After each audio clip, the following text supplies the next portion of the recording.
update sa sasakyan nyo, sir. So gabi na. So ito siya, yung mga previous days, tinapos ko muna yung mga parts na in order at nakasalpak na yung iba. So mag-uumpisa tayo dito sa dito. So yung binigay ninyong 1,000 nung huli, ito siya, tie rod end. Ito, tie rod end inner. Ang tawag dito, tie rod end inner. Kasi ito yung tie rod end outer. Ito, bago rin tong tie rod end outer. Yan, tie rod end outer, bago. Tie rod end inner, bago. Ito yung binigay yung huli na 1,000. So yung steering boot, dashboard, ayan, nakakabit na rin. Steering dashboard. At yung steering rack nakakabit na rin. Ayan, nakakabit na doon, oh. Ayan, nakakabit na. So dito sa kabila, check natin. Ayun, nakakabit na rin. Ayan, nakakabit na. So yung steering rack nakakabit na, yung steering boat nakakabit na, yung tie rod end outer at saka tie rod end inner nakakabit na. So sa CB joint naman, sir, ito. So ito, malinis na yung transmission. Dati basang-basa yan ng langis at nagkalat na grasa. So yan, yan, malinis na siya. Yan, yung mga tira-tira na maliliit yan na hindi pa natuyo kasi hinugasan ko yan ng gasolina. So hindi pa siya natuyo.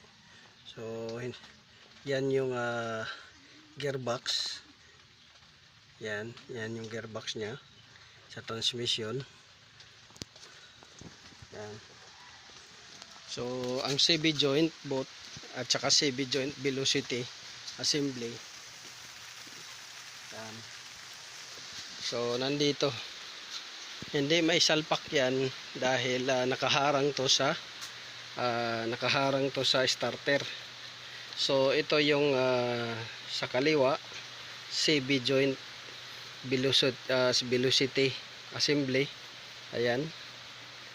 At saka ito sa kanan, assembly. So kompleto na to siya. May grasa na. Grasa niya nakalagay sa loob. Dito rin nakalagay sa loob at saka doon sa dalawa nakalagay din. May grasa na. Nakakabit na rin yung velocity boot, inner at saka yung outer doon nakakabit na rin. So nilagyan ko lang yan ng plastic kasi tumatalsik dyan konti sa may poste. So naka-plastic yan siya. Pero tapos na yan, nakakabit na. So hindi siya naikabit sa sasakyan, gawa ng ilalabas ko uli yung ito. So nakaharang kasi yung CB joint sa starter. So kaya ito yung assembly. Dito lang muna siya dahil isasalpak ko pa uli ito pag naayos. So tungkol naman sa belt, yan, nakakabit na yung belt. So ito yung alternator belt, itong una. Yung sumunod ay yung compressor belt. Ayun, alternator belt, compressor belt, yung sa baba, at ito naman yung steering belt. Tatlong belt, alternator belt, compressor belt, steering belt. Tapos yung steering nakakabit na rin. Ayan, yan, steering pump nakakabit na. Ayan. So yung pinix natin kasi dito ay tatlo. Steering pump una, pangalawa CB joint velocity assembly, pangatlo steering rack. So sa steering pump ay in-overhaul natin, pinalitan ng mga gasket, mga repair kit sa loob. Yun yung ginawa kasi nag-iingay siya at mahina yung bomba. Pangalawa ay yung CV joint velocity assembly. Pinalitan ng boot at saka grasa dahil kumakalat na palabas yung grasa, madumi na at wala ng grasa sa loob. Pangatlo ay yung steering rack. Pinalitan natin ng mga repair kit at boot dahil tumatagas din at maingay din siya. At itong belt, yan. Tapos habang nakakabit na yung iba, tinitrace ko yung electrical output patungo sa ilaw at pati doon sa ilaw sa kabila. Tinitrace ko kung mayroong shorted or short to ground, kung mayroon siyang short to ground. So far wala tayong nakita dito at saka doon na naipit na wire or nag short to ground. So dito naman ang tinitrace natin dito, kung dito tinitrace natin troubleshoot yung output at short to ground, dito naman ang tinitrace natin ay yung input at output. So output galing doon sa driver combination switch at input patungo sa dito sa ilaw. So ito yung wire ng input, ito, at ito naman yung wire ng input din. So ating nilagyan yan ng fuse para matrace yung ibang wire ng output. So yan yung mga ginagawa natin. At kanina yung pagbisita ninyo, ito yung tinatanggal kong starter. Tinatanggal ko tong starter dahil ayaw siyang gumana. So gaya ng sinabi ninyo na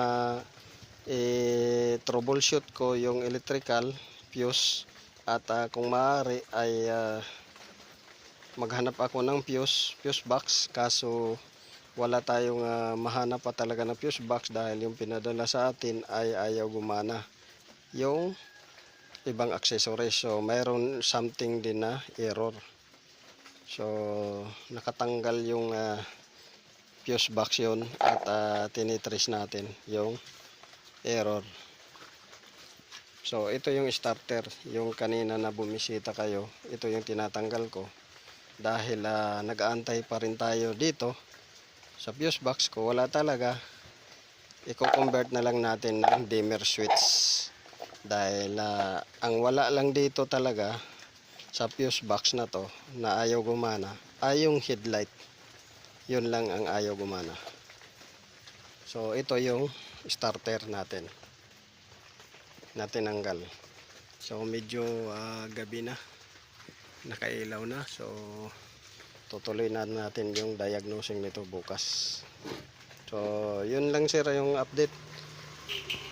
So yung mga previous week o month habang nag-aantay tayo, ay previous week days habang nag-aantay tayo ng fuse box, yung ginagawa natin ay yung mga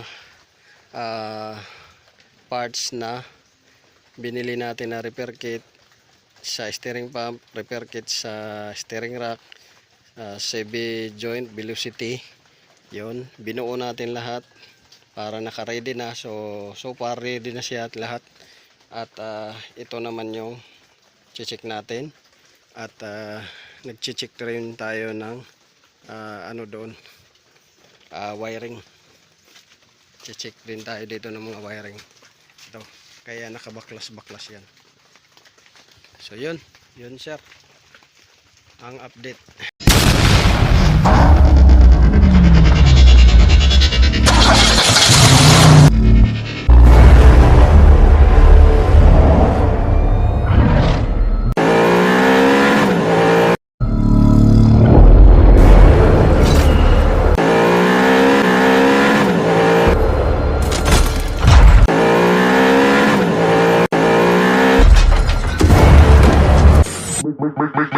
Make